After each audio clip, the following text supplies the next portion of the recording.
All right, the game of the night in the NBA, Atlanta, where the Clippers are 25-5 their last 30. Hawks coming off an overtime win over the Warriors. Clips wrapping up this season-long 7-game road trip. Probably didn't mind being away with that weather that they faced out in California over the weekend.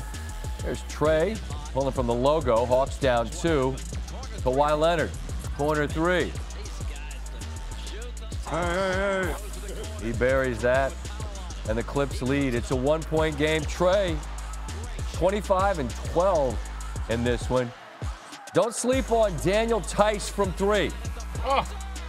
Clips are 29-1 when they lead after 3 quarters. That's the best mark in the NBA, and they lead after that triple. Bruno Fernando, dirty Terp. Oh! From Bogdanovic.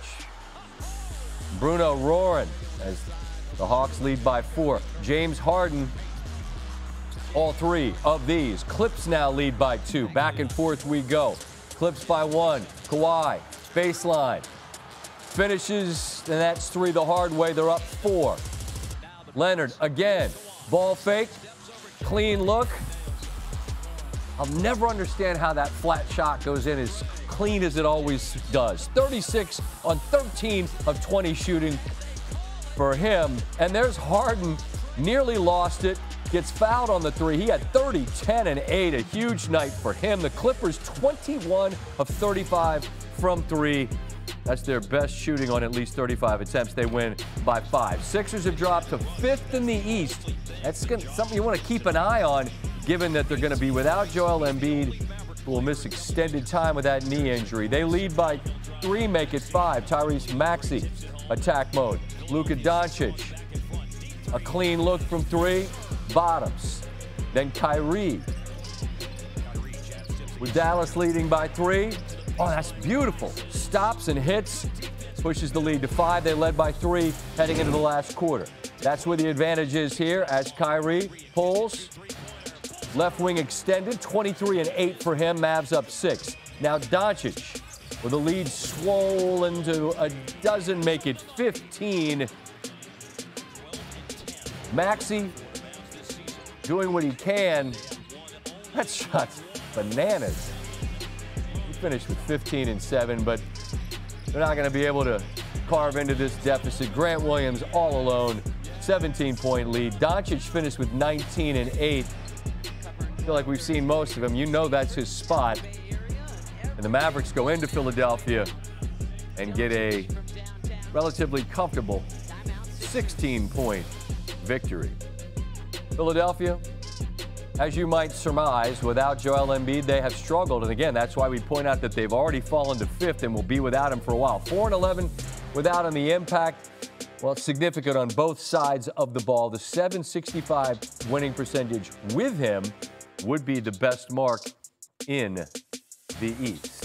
You could make the case that the Lakers-Warriors double overtime game at the end of January was the game of the year in the NBA. Star power was on full display, mutual respect, all that can make the league irresistible.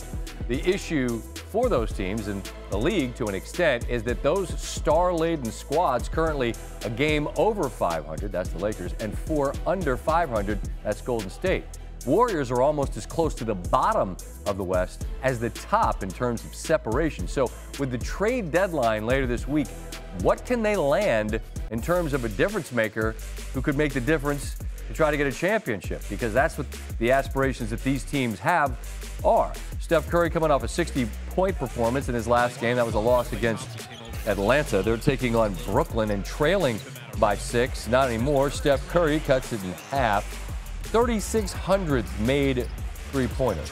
Curry, left. He had 10 in the second quarter. Warriors trail heading into the locker room by 6. Jonathan Kuminga down the lane, and that is a tool in the bag. A lot of bounce for that young man. Mikal Bridges, corner 3, breaks the tie. He had 13. Next Warriors possession, Kuminga finds Curry.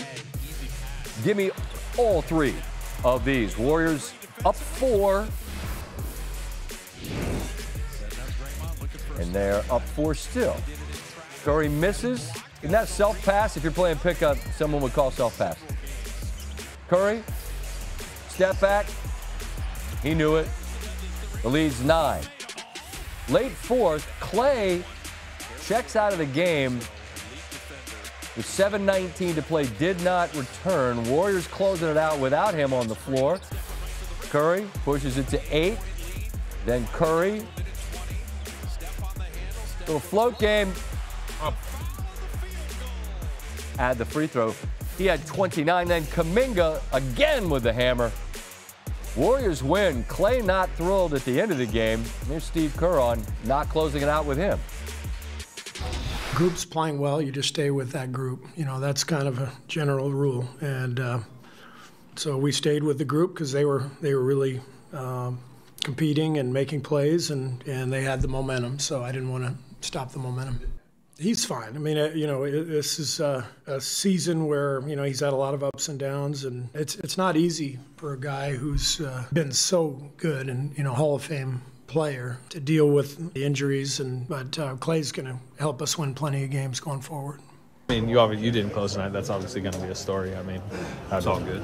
Yeah, these guys played great. He played great. BP, Jonathan. At the end of the day, winning trumps all. Is this an adjustment period for you a little bit? I mean, he's done it in a few games, obviously. Yeah. Kidding me? Go from, you know, one of the best players. It's hard for anybody, you know that. I'll be honest with you. An unusual win for the Warriors, considering their 4 3-pointers, all by Curry. I think we showed them all. The fewest in the Steve Kerr era.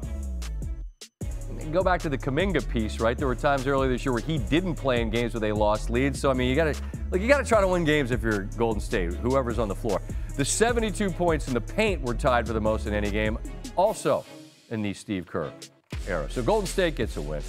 Lakers looking for their 3rd consecutive victory. LeBron's record against the Hornets, 48-7, highest winning percentage against any team in his career. They're up 10. Down the lane goes James. He'll be doing this when he's 56. I'm convinced.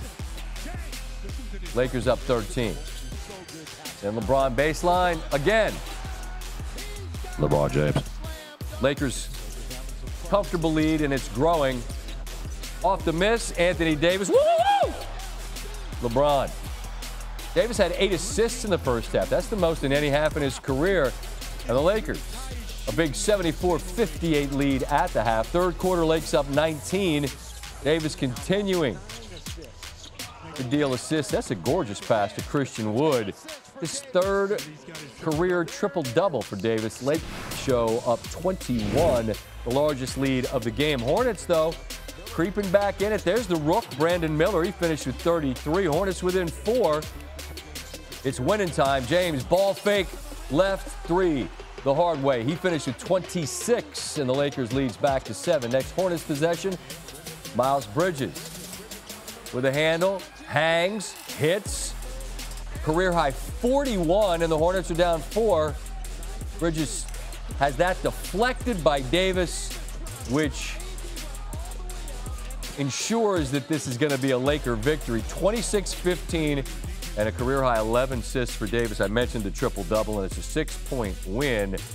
He's the 2nd player in Lakers history to record a 25-point triple-double while shooting 75% from the floor, joining the legend, Magic Johnson, who did it twice in 1983.